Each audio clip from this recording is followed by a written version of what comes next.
You're listening to the Sisters in Loss podcast, a faith-based grief and loss podcast for Black women, where you will hear stories of miscarriage, infant loss, stillbirth, and infertility to learn there is a testimony in tragedy.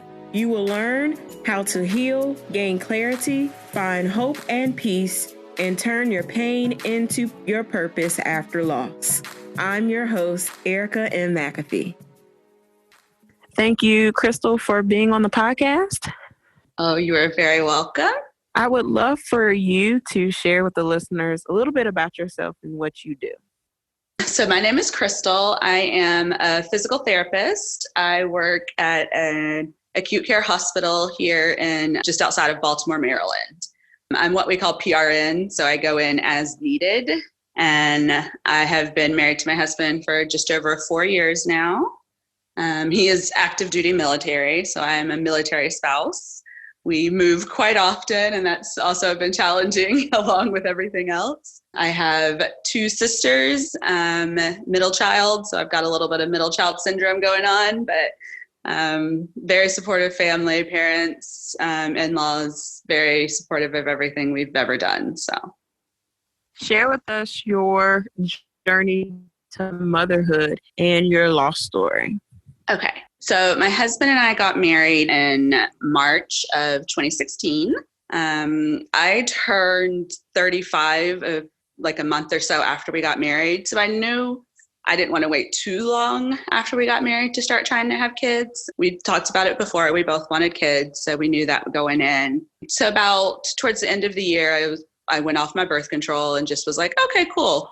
I'll get pregnant. That's what happens. You go off your birth control and you get pregnant. Well, a couple of months in, we still weren't pregnant. I didn't really think too much about it, but I was like, okay, we should probably start trying to really make sure we're doing this right. So I started just, watching my cycle a little bit more, kind of calculating that stuff. And then a few months after that, still not pregnant. So that's when I was like, okay, maybe we should go get tested. So at that moment, we were getting ready to leave. We were stationed in Michigan at that point. And my husband had orders to go to Kansas. So, of course, that's when I decided we wanted to get tested. And I wasn't able to get tested before we left, but he was. And his results weren't too abnormal. Everything looked good, except for there was a little bit of low volume, is what they told us. So his doctor was like, oh, you should be able to do an IUI and everything would be fine. So when we got to Kansas, I started my testing, and all my testing turned out okay, nothing abnormal. All my levels were fine. And my doctor was also like, hey, I think if you just go to an RE and get an IUI, you'll get pregnant, no problem. So that was what I thought going in. We'll go do an IUI and we'll have our baby. So we went, and RE said the same thing. He was like, oh yeah, an IUI will be perfect. So that's what we did. And I was just assumed that everything would work out perfectly because that's what happens. And after our first IUI, it was a negative test. So I was disappointed and a little surprised that didn't work, but I was like, okay, we'll do another one. So we ended up doing 3 IUIs, all of them negative, no pregnancies. And my doctor was like, I think at this point we need to go into IVF. So in April of 2018, we started IVF and did a fresh transfer there in Kansas, and that was negative. And then at that moment, we got orders to move to Maryland. So we had to kind of figure out what we wanted to do. Before we left, we decided to do one more frozen transfer before we left, and that was also negative. So we moved to Maryland and decided to keep our remaining embryos in Kansas, and I would just fly back for my for frozen embryo transfers. So once we got all settled here, we decided to continue with that, and we did 2 transfers in Kansas. Both of those were negative, and so at that point, we decided to test the embryos, the remaining ones, and we ended up with 2 normal. So we transferred one of the normals, still a negative, and then on our last embryo transfer, we finally got our positive. So it was so joyful, so amazing. Just all those great feelings of finally seeing those 2 pink lines. I think I took like 5 pregnancy tests so that I could just make sure that they were positive, and we were just thrilled. And then my doctor obviously was in Kansas, so I had to find my OBGYN here. And I found one. And when we went in for our first appointment, I was about 8 weeks pregnant at that point. And when they did the ultrasound, they were unable to see a baby. They saw the gestational sac and everything, but they were unable to see a baby. So they sent me over to a ultrasound clinic to say maybe it was just not their device and she wasn't sure. So, but unfortunately, when I went to the radiology place, they were unable to see the baby as well. The gestational sac was measuring at 5 weeks and 5 days. So they were like, maybe it'll catch up. They gave me about a week to see. And when I went back, it was still measuring behind and there was no baby. So at that point, we decided to do a DNC, and we went in and did that in August of 2019. So that was our last embryo with Kansas, and we just kind of took a break after that.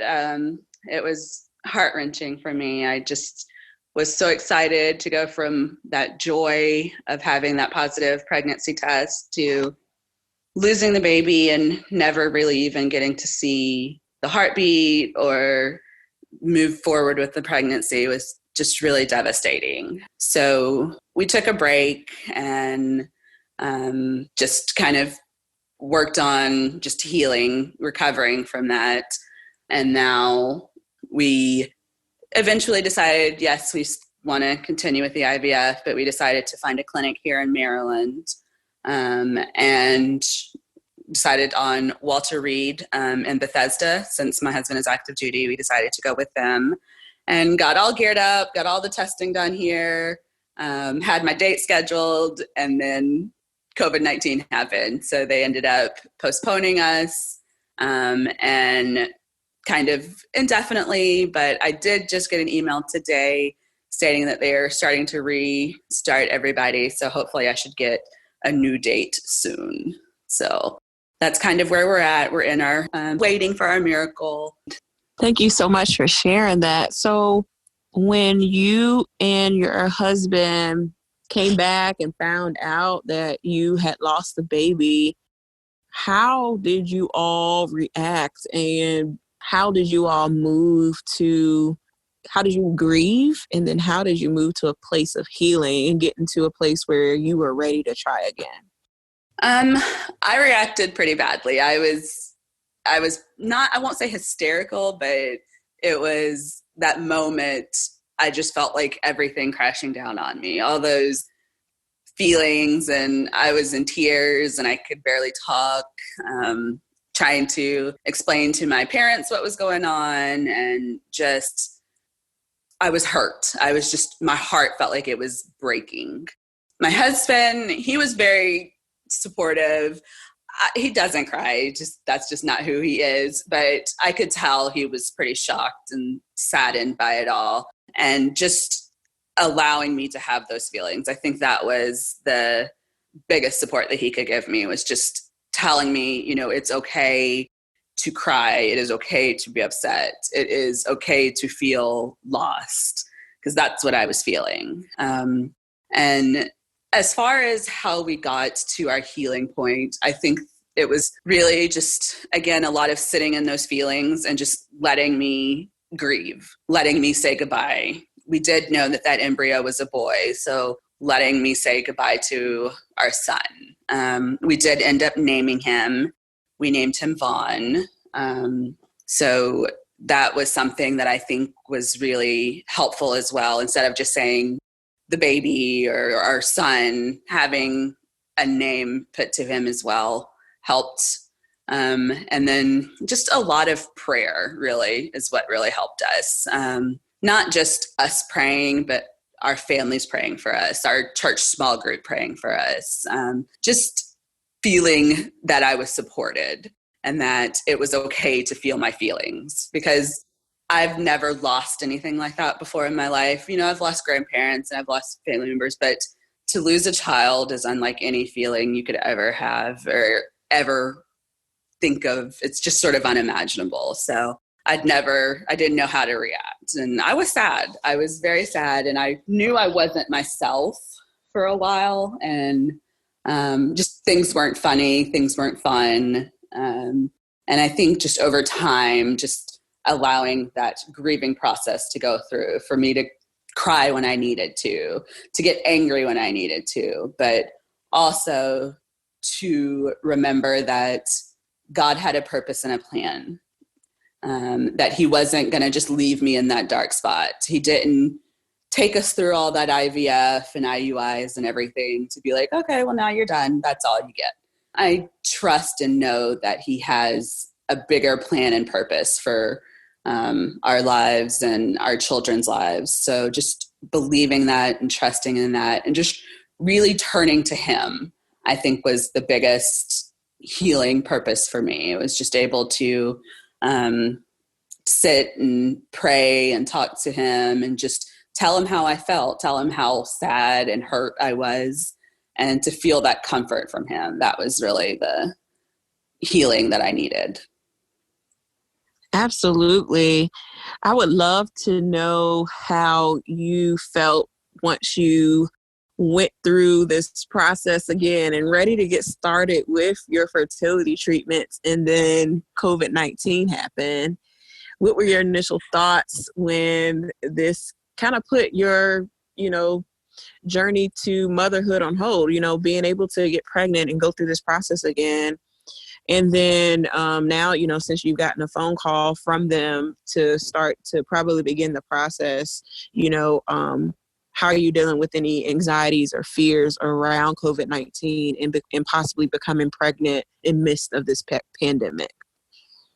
Yeah. So when I got the call, I kind of knew it was coming. I'd kind of heard other clinics were shutting down, and it was, I was scheduled to start at the end of April. So it was, I think, at the end of March when I got the phone call, and I kind of expected it. But when I got that call, I was so disappointed. I was just like, no, we're so close. I knew the timing was right. Everything felt right. So I was just so disappointed. And then I just was like, okay, this is obviously not the right time. God is saying, no, not right now. And that was okay, but I was still disappointed. I was like, I know this timing is God's timing, but I was just so disappointed. I was like, we were so close. We had waited several months to start back, and because the miscarriage and DNC was in August. And so by this time I was like, okay, I'm ready. We're getting back into this. We're going to go through the shots and the mood swings and all that. We're going to do it again. And then to have it be like, nope, just kidding, not happening. I was disappointed. But then I started really just thinking, okay, we can do this again. This is all about God's timing. And when I would talk to different people and friends and supporters, one thing that kind of stuck out to me, somebody told me, was that COVID-19 did not surprise God. He was prepared for this. He knew exactly when it would happen. And he also knows exactly when I'm supposed to have my child. So if I was supposed to have my child during the middle of a pandemic, then that's what will happen. A pandemic isn't going to stop him.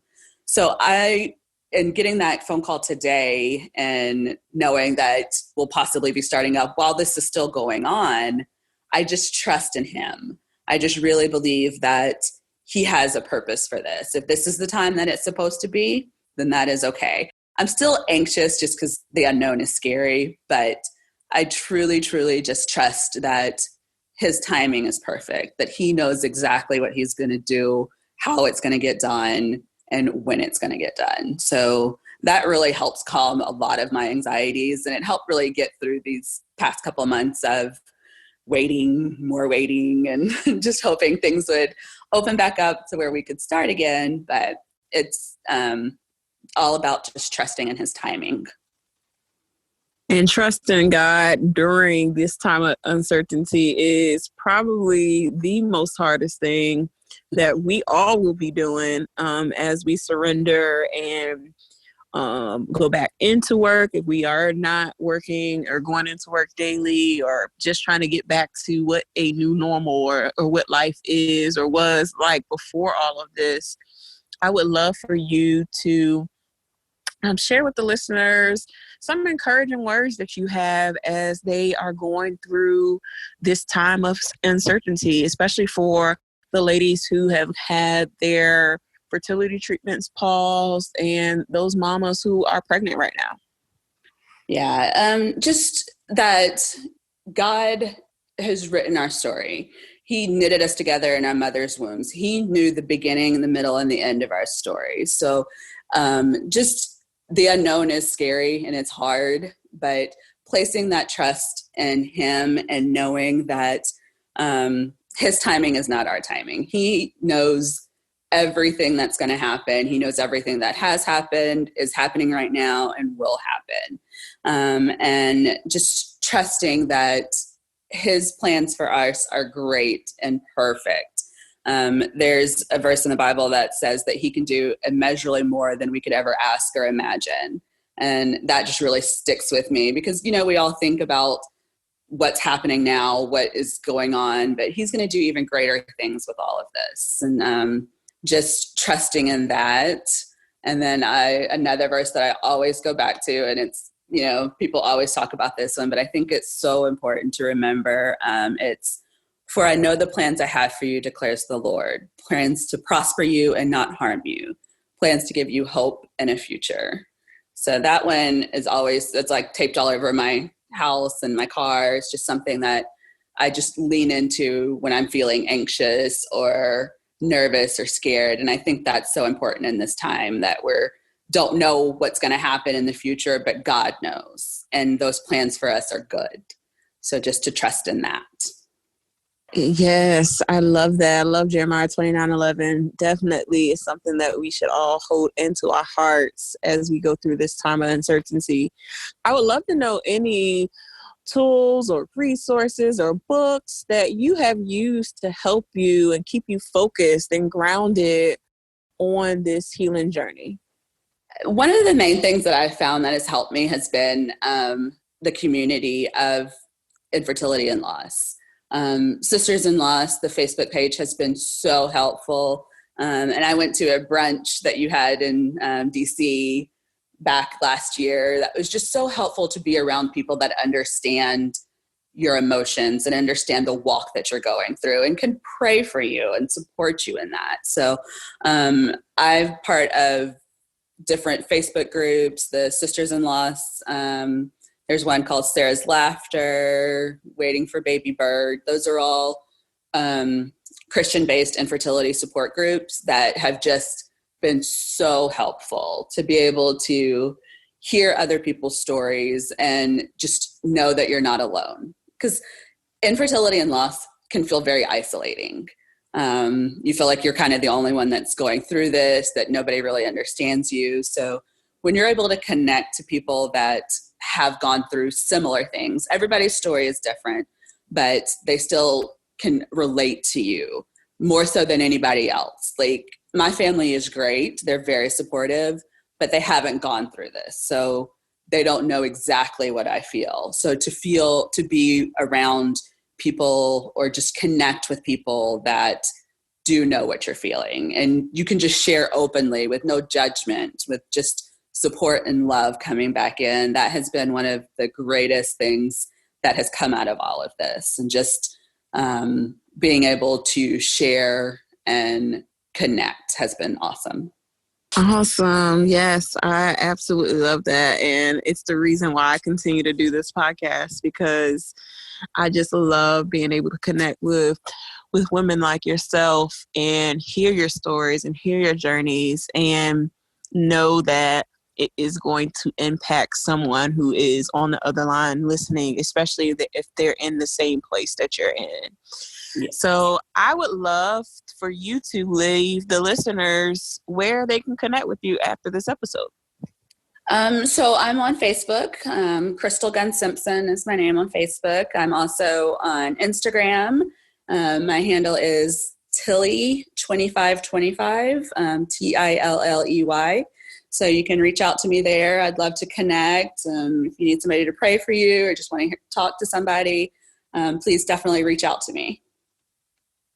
Awesome. Thank you so much, Crystal, for being on the podcast and sharing your light with us. And we're praying for you, girl, especially as things open back up and you start your treatments again. And I'm praying that we can bring you back for another episode for on the other side of IVF for sure. Yeah, it would be awesome. I would love that. Thank you so much for listening to today's episode. For show notes and more information on today's guest, go to sistersinlost.com. If you have not joined our online community, go to sistersinlost.com as well as sign up for our newsletter. We want you to be a part of the community so you can know all of the events that we have planned on as Sisters in Lost. Go to sistersinlost.com, sign up for our newsletter, join our online community, and stay connected with us. Talk to you soon.